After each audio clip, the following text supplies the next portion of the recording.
আসসালামু আলাইকুম। শুরু করছি প্রণয়ের অমলকাব্য উপন্যাসের পর্ব 17।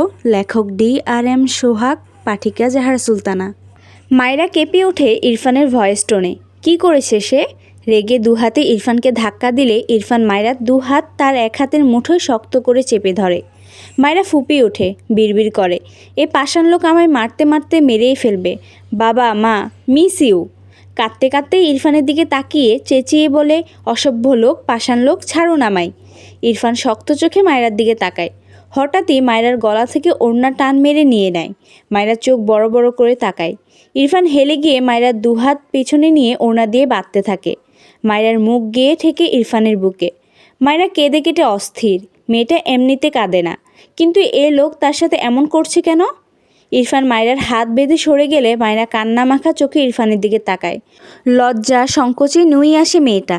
কাঁদতে কাঁদতে দৃষ্টি নত করে বলে, আপনি আসলে একটা অসভ্য। আমার পা ভেঙে গিয়েছে, এখন আপনি আমার কোমর ভেঙেছেন, আমার থেকে কাপড় খুলে নিয়েছেন, আমার হাত বেঁধে দিয়েছেন। উফ, ছেড়ে দিন আমায়। ইরফান মায়রার এত বকবক নিতে পারল না। ডান হাতে মায়রার মুখ চেপে বলে, স্টপ, জাস্ট স্টপ।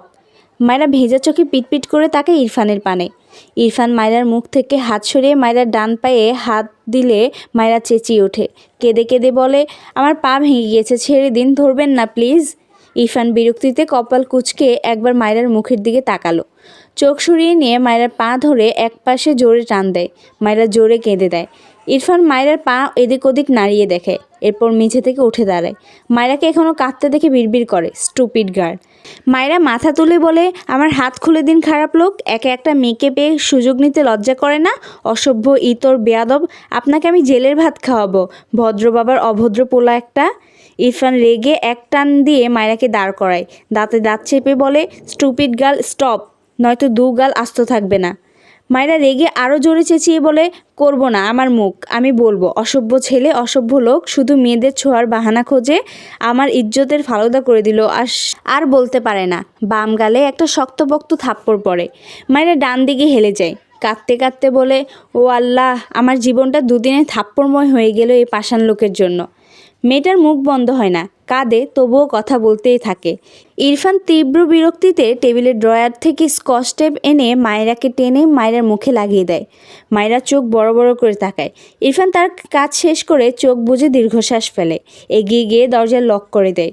এরপর গায়ের শার্ট খুলে ছুঁড়ে ফেলে ওয়াশরুমে চলে যায়। মায়রা ইরফানের যাওয়ার দিকে তাকিয়ে করে। অসহায় চোখে একবার নিজের দিকে তাকায়, আরেকবার বন্ধ দরজার দিকে। এগিয়ে এসে বিছানার উপর বসলে কেমন ডেবে যায়। মায়রা ভয় পেয়ে দ্রুত দাঁড়িয়ে যায়, ভ্রু কুঁচকে তাকায়। এই বিছানা এমন নরম কেন? অদ্ভুত। হঠাৎই ডান পা তুলে এদিক ওদিক নাড়ায়। এ পায়ে তো ব্যথা পেয়েছিল, এখন ব্যথা লাগছে না কেন? ইরফান পা জোরে টান দিলে এরপরেই তো দাঁড়িয়ে আর কোনো প্রবলেম হলো না। মায়রার মনে পড়ে কাঁটা দিয়েই কাঁটা তুলতে হয়।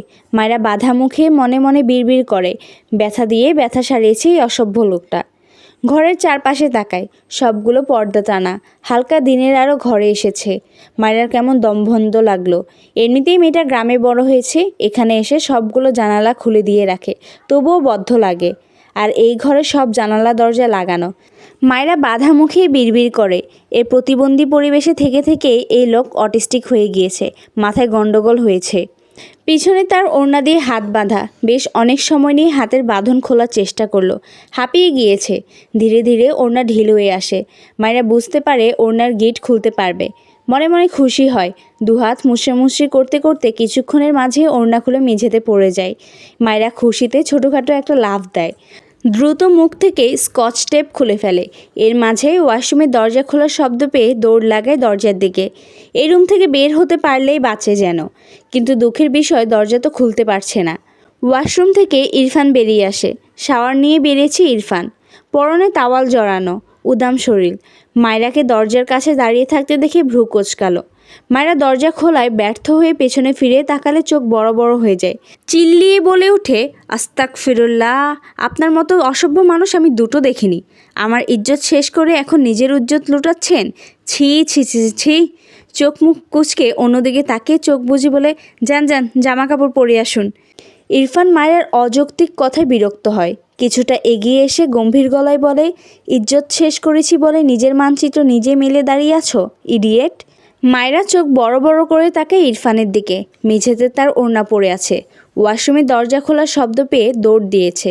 একদম খেয়াল নেই। দ্রুত তার খোলা চুলগুলো দুভাগ করে দুপাশে আনলো। ইরফান মায়রার দিকে চেয়ে আছে। মায়রা এদিক ওদিক তাকায়। মেয়েটা জীবনে এমন পরিস্থিতিতে এর আগে পড়েনি। এভাবে তো বাইরে যাওয়া যাবে না। মাথা তুলে একবার ইরফানের দিকে তাকালে দেখলো ইরফান তার দিকেই চেয়ে আছে। চোখ নামিয়ে তার ওড়নার দিকে তাকায়। মায়রার এবার লজ্জায় কান্না পাচ্ছে।